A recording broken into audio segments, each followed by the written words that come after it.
Author's note. The first portion of this interview contains a timeline to establish some context to the exposition-free dialogue that makes up the second portion.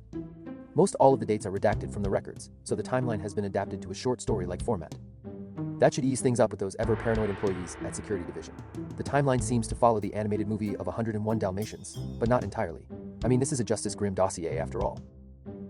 Cruella DeVille first meets Anita in detention at an all-girls boarding school, and after a short rivalry, the two became fast friends, bonding the most during science classes, as well as all things fashion-related. The two graduate together, although it would appear that Cruella held herself back a year to accomplish this. Both the young ladies' respective boyfriends are drafted into the war, and this forces Anita to move in with Cruella. Neither boyfriend survived the war, but Cruella had managed to forge the right documents to be married to the now dead soldier. She inherited a fortune and invested into a skinning and taxidermy company. After Anita's grief is gone, she begins to work for Cruella and buries her head in the work offered to her. A shipping error from a mysterious supplier leaves an odd puppy in Anita's care. Purdy, unlike other Dalmatian puppies, was born with golden spots. Anita cannot work for the fur industry anymore, so she gives Cruella her 2 weeks' notice. But Cruella is so heartbroken that she risks her business to absorb a fashion design company just to keep Anita as an employee. Anita meets Roger and Purdy meets Pongo, and in a very short time. Purdy has a 15-count litter, all of which are born with golden spots. Cruella offers Anita £100,000 for 10% of the puppies. However, Roger refuses the money at first, and Cruella ends up firing Anita. The odd Dalmatian puppies lose their golden spots, which are replaced for black ones, and Cruella no longer desires them. So when Anita comes to Cruella and offers them for sale, Roger apparently was not making enough money, so they needed to sell at least one of them. Cruella, however, brings Anita back to work as an executive manager, but things get out of hand as the 15 puppies are not neutered or spayed quick enough, and within no time, the 15 become the 101. Too many puppies forced Roger and Anita to sell as many as they could when they were able to convince Cruella to do so. After moving the horde of Dalmatians to her country estate, Cruella hired a crew to prep her acquisition to get a profit back from her investment. This was no easy task, as a 101 grew to numbers that were not a simple matter of addition, but also of multiplication. That chaos would lead to the DeVille country estate burning down. This was a blow to Cruella, but after all that she had instructed that the 15 that were Anita and Roger's originally were to be specifically saved from the Skinner. However, the Skinner had forgot the instruction to save the 15 though, and was only able to remember in time to save 2. Cruella then visited Anita after transporting the 2 surviving dogs in her vehicle, which probably ruined the interior beyond repair. When Cruella arrived at Anita and Roger's residence, she found that Roger had died from an overdose, and Anita had promptly committed suicide.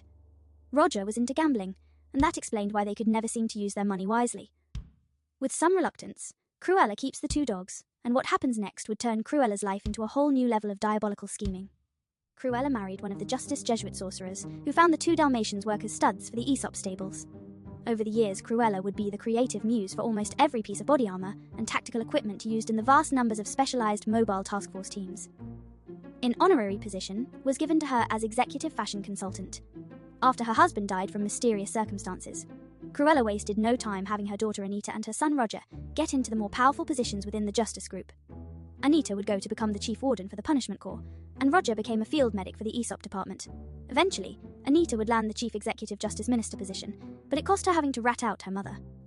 Cruella was charged sentence, and put in Anita's care with her old punishment, core family of wardens. Cruella DeVille folder consists of the following crimes: first-degree murder, manslaughter, cruelty to animals, blackmail, bribing officials, arson, larceny, battery, and assault on a peace officer, embezzlement of funds, forgery, impersonating a chief judicial magistrate, impersonating a peace officer, fraud, racketeering, money laundering, double parking, grand theft auto, driving in an unregistered vehicle, tampering with evidence, identity theft, driving under the influence, driving with expired insurance tags, damage to state and private property, failure to have pets licensed or vaccinated, conspiracy, smoking inside the courtroom, contempt of court, possession of the following controlled substances: redacted, data expunged, redacted, data expunged, and a partridge in a pear tree. There were also charges of reckless driving and several moving violations beyond that. There were also unpaid property taxes going back to her first marriage and several civil rights violations that had somehow been swept up under paperwork for decades. They couldn't prove that she had either hired an assassin or poisoned her second husband, but we never really liked that mean old Jesuit anyway. There's also some debate as to the legality of nepotism that would result in Cruella's daughter becoming the highest authority in the Republic. Some good to result from all this is the legacy that Purdy and Pongo left would help with every Aesop project, and their progeny continue with the Forestry Division efforts, including all animal welfare initiatives, and the softies.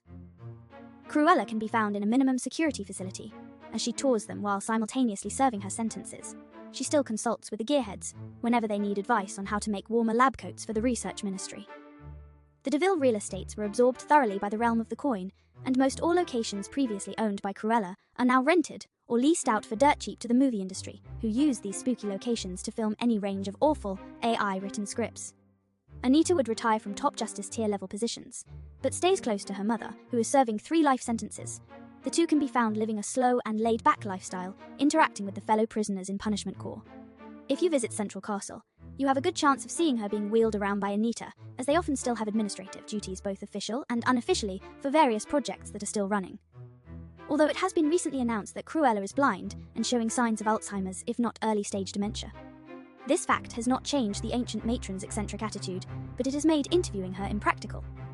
Anita is more than likely the only person alive who can reach the old bat and draw out conversation. It should be noted that Cruella addresses her daughter as Anita Darling, which means she may be only seeing her old schoolmate as taking care of her because no one dares call the former Prime Minister anything other than her old codename Mistress Mem. Oh hey, look at that. They removed a redaction in real time. Crazy. Anita Darling, is that you? Oh, I thought we were all finished for today. Have you come just to see me? You're too kind. Mum, I'm not Anita Darling. She died a long time ago. It's me, your daughter. Do you remember having a daughter? A daughter? Oh, congratulations, Anita Darling. I'm sure Roger will make a fantastical failure of a father, don't you agree? Yes, of course you do.